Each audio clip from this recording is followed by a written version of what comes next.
పల్నాడు జిల్లా ఎస్పీ గారికి నాకు న్యాయం చేయాలని కోరుకుంటున్నాను. మీడియా వారికి నా నమస్కారములు. నా పేరు సోడిశెట్టి మంజు భార్గవి.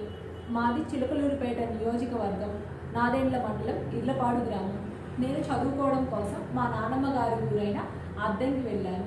అక్కడ నాకు చాలా దగ్గర బంధువు అయిన రామానాయుడు నా వెంటపడి నన్ను ప్రేమిస్తున్నానని చెప్పి పదే పదే చాలాసార్లు నా వెంటబడి నన్ను ప్రేమిస్తున్నాను అని చెప్పి నన్ను బలవంతంగా లొంగ తీసుకున్నాడు.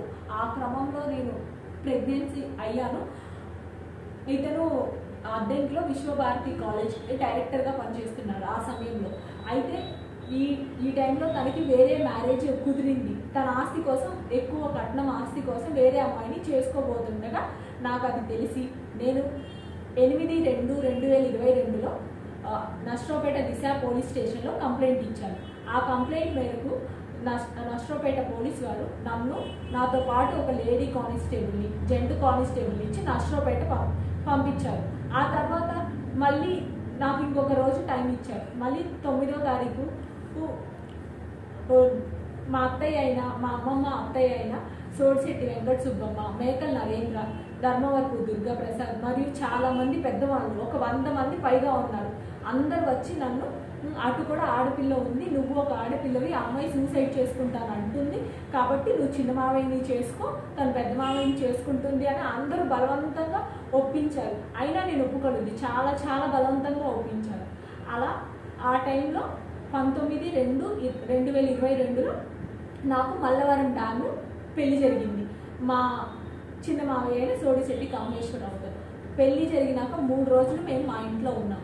ఆ 3 రోజుల తర్వాత తను మా అత్తయ్య గారి ఇంటికి తీసుకెళ్ళి, నేను 16 రోజుల పండుగ వస్తాను, అప్పటి వరకు నువ్వు మన ఇంట్లో ఉండు అని చెప్పి వెళ్ళిన తర్వాత రామానాయుడు నాతో చాలా విచిత్రంగా ప్రవర్తిస్తున్నాడు.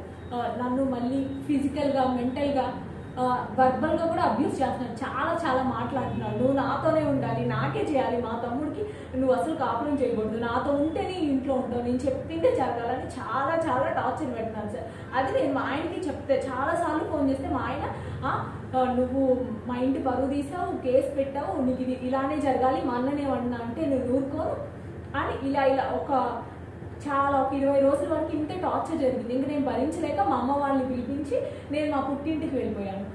తర్వాత ఇంకా ఆ తర్వాత నుంచి నెక్స్ట్ ఇయర్ 2023 వరకు మధ్యలో 14 నెలలు మా ఇంట్లో వాళ్ళు మా ఆయన దగ్గరికి, వాళ్ళ కుటుంబ సభ్యుల దగ్గరికి వెళ్తున్నారు. మా కుటుంబ సభ్యులు వాళ్ళ దగ్గరికి వెళ్ళి అడిగితే మా హస్బెండ్ ఎక్కడున్నారో వాళ్ళకి తెలియదని వాళ్ళు చెప్తున్నారు. అలా 14 సంవత్సరాలు 14 నెలలు వాళ్ళు టైం వేస్ట్ చేశారు. చెప్పట్లేదు ఎంతైనా. ఇంకొక రోజు మా ఇంట్లో వాళ్ళు నన్ను లగేజ్ సర్ది మా అత్తయ్య దగ్గర వదిలిపెట్టారు. నువ్వు ఇక్కడే ఉండు, మీ ఆయన వచ్చే వరకు. మా అత్తయ్యకి చెప్పారు, మీరు చూసుకోండి, పెళ్లి చేసుకున్నారు కదా, ఇక్కడ ఉంటే అబ్బాయి వస్తారని మా ఇంట్లో వాళ్ళు చెప్పారు.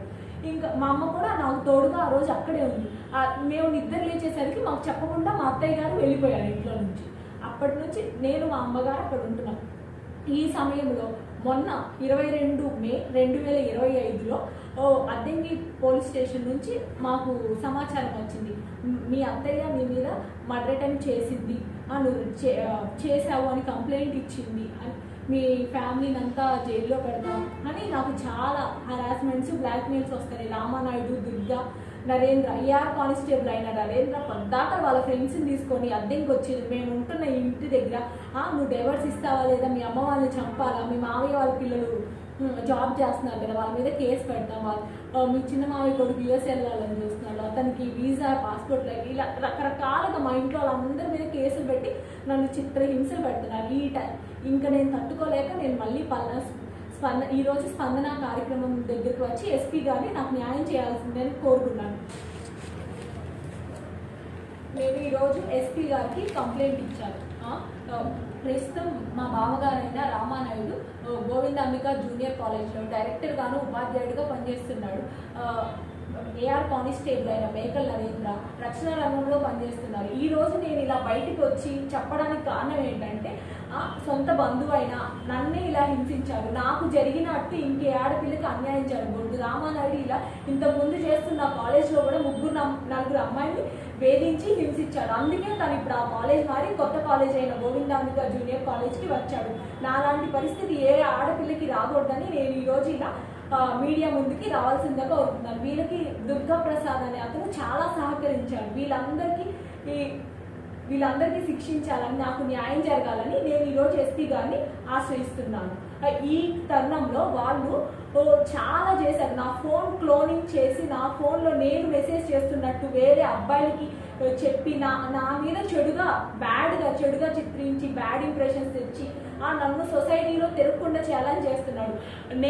నాకు న్యాయం జరిగే వరకు నా న్యాయ పోరాటాన్ని నేను ఆపను. నేను మహిళా మండలిని ఆశ్రయిస్తాను. ఈ న్యాయ పోరాటంలో నేను ఎంతవరకైనా వెళ్ళడానికి సిద్ధంగా ఉన్నాను. సీఎం గారికి, నారా లోకేష్ గారికి, డిప్యూటీ సీఎం అయిన పవన్ కళ్యాణ్ గారికి, హోమ్ మినిస్టర్ అయిన అనిత గారికి ఈ వీడియో రీచ్ అయ్యే వరకు షేర్ చేయాలని కోరుకుంటున్నాను. మీ అందరూ నాకు న్యాయం చేస్తారని గట్టిగా నమ్ముతున్నాను. అందుకే నేను ఇలా బయటకు వచ్చాను. ఎందుకంటే ఇది నాతో ఆగట్లేదు. ఆడపిల్లలు ఖచ్చితంగా న్యాయం జరగాలి. సొంత బంధువుల్లోనే ఇలా జరుగుతుందని చాలా మంది బయటకు వచ్చి చెప్పుకోలేకపోతున్నారు. నేను ఇలా ఇంకొకరికి ఆయన కాలేజ్లో ఉన్నాడు, చాలా మంది ఆడపిల్లలకు అన్యాయం జరుగుతుంది అని చెప్పి ఇలా బయటకు వచ్చి చెప్తున్నాను.